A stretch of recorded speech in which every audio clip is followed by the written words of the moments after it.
Milyon-milyon ang dumayo sa iba't ibang sementeryo sa bansa para alalahanin ang kanilang mga yumao ngayong undas. Kabilang narito si Pangulong Bongbong Marcos na bumisita sa puntod ng kanyang amang si dating Pangulong Ferdinand Marcos Sr. Para bigyan ng mukha ang balita, may live report mula sa libingan ng mga bayani si Mobile Journal Julie Baiza. Julie, kamusta ang pagbisita dyan ni Pangulong Bongbong Marcos? Pops J, dumalaw nga kaninang umaga sina Pangulong Bongbong Marcos at dating First Lady Imelda Marcos sa puntod ni former President Ferdinand Marcos Sr. dito sa libingan ng mga bayani. Pero hindi kasama ng Pangulo si First Lady Liza Araneta Marcos at ang kanyang mga kapatid. Pasado alas 9 nang dumating sa libingan ng mga bayani si PBBM at kanyang ina para dumalo sa isinagawang misa sa puntod ni dating Pangulong Ferdinand Marcos Sr. Wala naman si First Lady Liza Araneta Marcos at mga kaanak-anak ng Pangulo. Wala rin ang mga kapatid ni PBBM pero si Senadora Amy Marcos una nang dumalaw kahapon. Pero present naman ang mga nakapulang damit na miyembro ng grupong One Movement na mga taga-suporta ng pamilya Marcos. Taunan daw silang bumibisita rito tuwing undas at maging tuwing kaarawan ng yumaong Pangulo. Sa statement pagkatapos ng misa, sinabi ni PBBM na halo-halo ang emosyon na nararamdaman niya. Malungkot daw pero at the same time nagpapasalamat. Pagkatapos ng misa, sinubukan ng media na hingi ng komento ng Pangulo sa naging pahayag ni Vice President Sara Duterte Carpio na ipahuhukay ang bangkay ni dating Pangulong Marcos Sr. sa libingan nga ng mga bayani. Narito ang sagot ng Pangulo. I'd like to ask of your thoughts about the statement made by the Vice President about the remains of your father. I'd rather not. Do you think your relationship with the Vice President has reached a point of no return, sir, with those statements made? Let's talk about it some other time. Pops J, tumagal din ng isang oras si PBBM dito sa libingan ng mga bayani. Pagkatapos ng misa, nakipag-usap siya bahagya doon sa mga supporters na nandito at nag-picture taking kasama ang kanyang ina. Pagkatapos naman yan, nagkaroon lang ng konting pakikipag-usap nga sa media, iyon yung hindi sinagot ng Pangulo at umalis na siya. Sa ngayon, Pops, nakaalis na yung mga supporter dito pero meron pa rin mga dumadalaw o nagbibigay ng kanilang respeto sa yumaong presidente. Pops J. Julie, so dinedma ni Pangulong Bongbong Marcos yung mga pahayag ni VP Sara Duterte tungkol sa labi ng kanyang ama. Pero Julie, tinanong ba si PBBM kung bakit hindi niya kasama ang unang ginang na si Liza Araneta Marcos? Pops, hindi tayo nagkaroon ng pagkakataon na matanong ang Pangulo kung bakit nga mag-isa lang siya. Kasi last year kasama niya si First Lady Liza Araneta Marcos dito sa pagdalaw sa puntod ng kanyang ama. Kasi nga kanina, nung nag-ambush interview tayo, dire-diretso siyang naglalakad papunta sa kanyang sasakyan, kaya hindi na natanong. Sinubukan din nating tanongin ng palasyo kung may iba bang schedule lang First Lady sa ngayon. And yung presidential sons, hindi pa nga lang tayo nakakakuha ng sagot mula sa kanila. Julie, kamusta naman ang lagay ni dating First Lady Imelda Marcos na this year lang ay na-ospital? Kanina nga, Pops J, dumating siya dito naka-wheelchair pero bumabati siya, ngumingiti siya sa lahat. Kapag nung paalis siya, nag-greet siya ng good afternoon or good morning doon sa mga nag-hi at hello sa kanya. Even nung sa homily, yung sermon kasi ni Father may mga paunti-unting biro, kaya former First Lady Marcos, and ngumingiti siya, tumatawa siya. Julie, ano ang reaksyon ng mga tao dyan nung dumating sina PBBM? Of course, yung mga supporters masaya. Marami nga yung sumisigaw ng I love you, PBBM. And even si PBBM, masabi nga niya kanina, ang tagal niyang hindi nakakita ng mga nakapula sa paligid kasi nung campaign daw, yan talaga yung lagi niya nakakita. Aside from them, kanina yung pag-iikot natin doon sa mga dumadalaw sa kanilang mahal sa buhay dito. Na-excite sila nung nalaman na nandito yung presidente, or yung iba naman, aware naman na sila na nandito nga siya ngayong araw kasi dadalaw nga daw dito sa puntod ng kanyang ama. Julie, after ngayong undas, may balita ba sa mga susunod na pupuntahan ng ating Pangulo? Sa ngayon, Pops, hindi pa naglalabas ng schedule ang palasyo kung ano yung magiging mga event ng Pangulo sa mga susunod na araw. Ngayong araw din, walang binigay na schedule sa atin kung nasaan siya pagkatapos pumunta dito sa puntod ng kanyang ama. Julie, bukod kay dating Pangulong Marcos Sr., sino pa bang kilalang personalidad ang nakalibing dyan sa libingan ng mga bayani?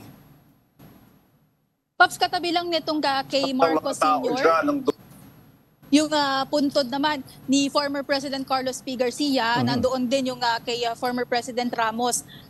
Mayroong mga bulaklak, may mga tulos ng kandila doon sa kanilang puntod. Pero wala pa tayong nakitang other personalities na pumunta dito. No? Ang sabi ng management, sabi ng Philippine Army, usually daw yung pamilya ng mga dating presidente, dumadalaw sila November 2 or November 3. Julie, hanggang kailan bukas ang libingan ng mga bayani? Ganito rin ba ang schedule nito bukas sa November 2? Paps, hanggang 10 p.m. bukas ang libingan ng mga bayani ngayong araw hanggang sa susunod na mga araw. Yung kanilang observance ng undas actually in-extend nga daw nila hanggang November 3 kasi ine-expect na mas maraming pupunta sa darating na weekend. Yung iba daw kasi ng mga dumadalaw dito galing pang probinsya, so mas pipiliin daw na magbiyahe na lang ng weekend para hindi na masabay sa dagsa ng mga nagbabiyahe tuwing undas. Sa ngayon, Pops J, yung mga bumisita dito around 34,000 na. Mula yan kahapon at saka ngayong araw. Alright, maraming salamat, Mobile Journal Julie Baiza. Ilang oras na lang at magsasara ng Manila North Cemetery para sa mga dadalaw sa mga puntod ngayong undas. Pero hanggang ngayon, walang puknat pa rin ang dating ng mga gustong bumisita. Para bigyan ng mukhang balita, may live report mula sa Manila North Cemetery, si Mobile Journal Merymon Reyes. Merymon, kamusta ang sitwasyon dyan? Pops J, sa pag-monitor natin simula kanina umaga hanggang ngayong oras na ito dito sa Manila North Cemetery, makikita natin hindi pa rin nauubos ang pila ng mga nais makapasok upang mabisita ang kanilang mga yumaong mahal sa buhay ngayong undas. As of 5 o'clock p.m., tinatayang nasa 1,015,000 na ang crowd estimate ng mga bumibisita ngayong araw. Nalagpasan na nito ang 980,000 na crowd tally last year para sa ika-1 ng Nobyembre. Sa sobrang dami nga ng tao, syempre, hindi mawawala ang mga nagtitinda ng makakain. May mga hindi na kasi nakapagbaon para iwas hassle daw, lalo't siksikan. Samot-sari naman ang mapagpipilian sa labas. Mayroong tusok-tusok, mais, chicken skin, cotton candy, lumpiang sariwa, aba ultimo lechon, meron din. May mga panulak din na gulaman, juice, buko, at pantawid-init na frozen buko salad. Kaya naman ang iba, sinusulit muna ang food trip bago makipagsapalaran sa dami na makakasabay sa sementeryo. Bukod sa food and beverages, may rumaraket din bilang cosplayer. Isang Power Ranger ang nakita natin sa labas ng Manila North Cemetery. Nanggaling pa raw siya sa Las Piñas at 4 na taon niya nang ginagawa ang trabahong ito sa mga mall. Kaya kwento niya, sinusubukan niya lang daw pumwesto rito para sa dagdag kita.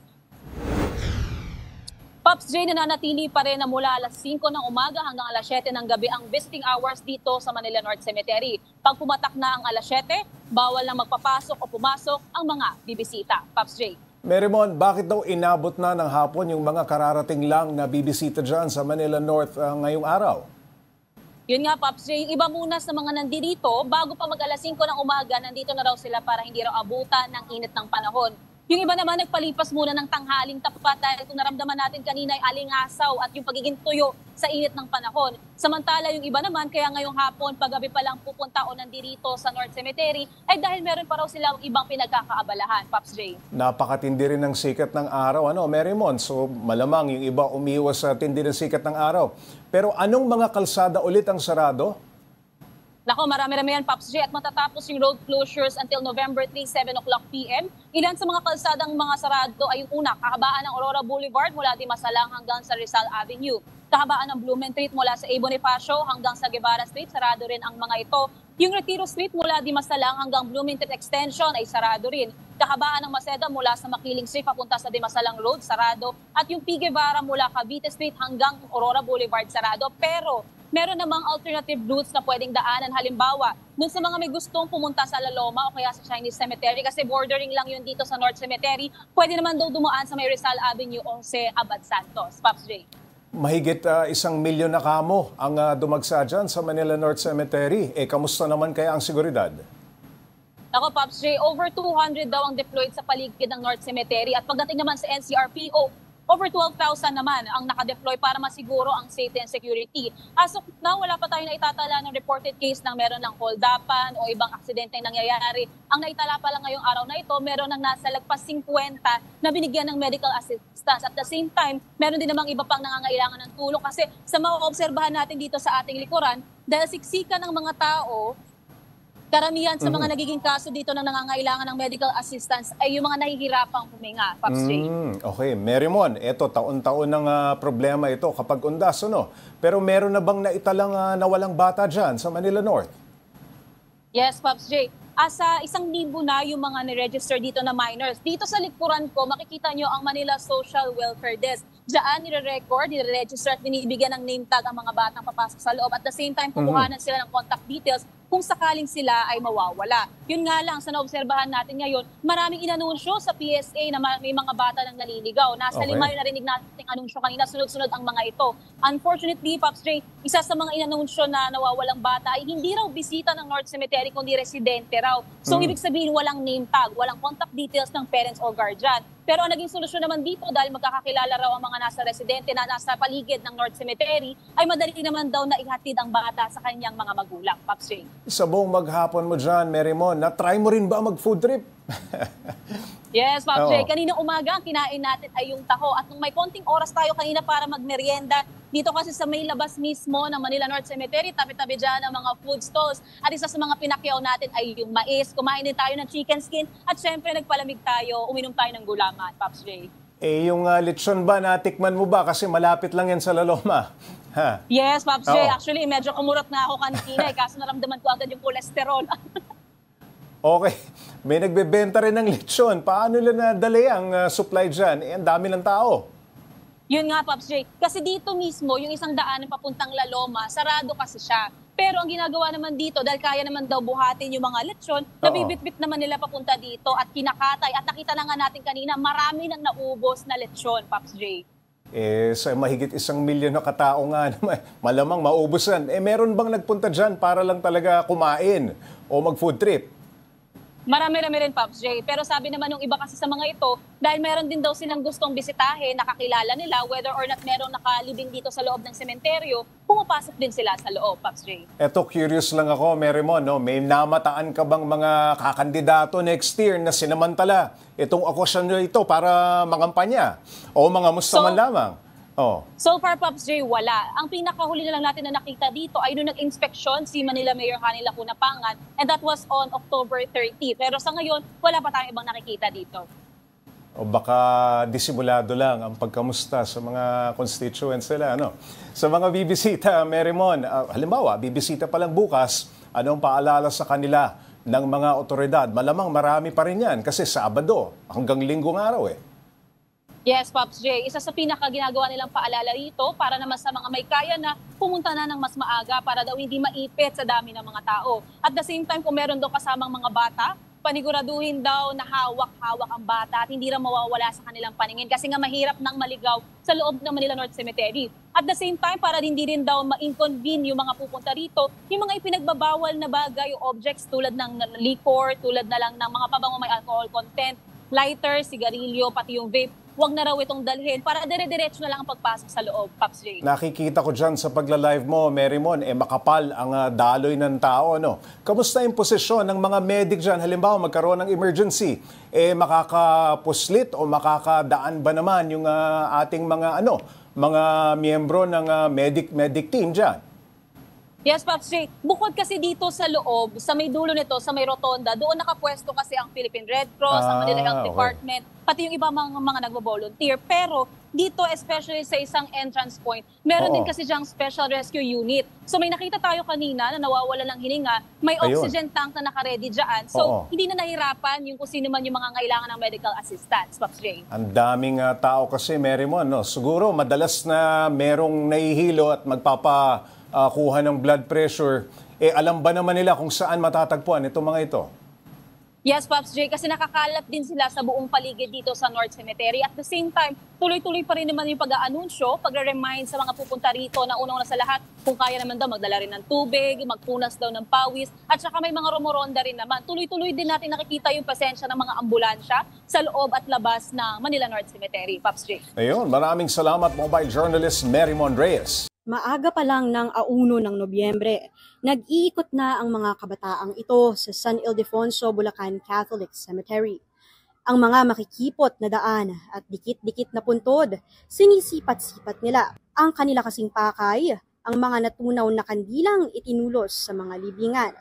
Kahit mainit-init pa, ang mga maliliit na daliri lang ng mga bata ang kanilang gamit para masimot ang tunaw na kandila. Diretso yan sa dala nilang plastik. Dahil kapag naipon, pwede na itong ibenta. Isa si Elisa sa mga bumibili nito sa halagang 15 pesos kada kilo. Siguro mga 10 years na ako namimili. Kasi ito yung pagkakataon na kumita ka ng maganda-ganda. Madalas daw ng mga bata ang nagbebenta sa kanya ng mga tunaw na kandila. Bukod sa libangan na sa maghapong paggunita sa undas, may pera pa silang maiuuwi.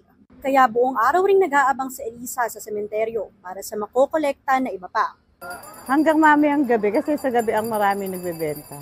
Ang mga nabibili naman ni Elisa, diretso na raw sa pagawaan upang ma-recycle bilang panibagong kandila. Naibebenta niya naman ito ng 25 pesos.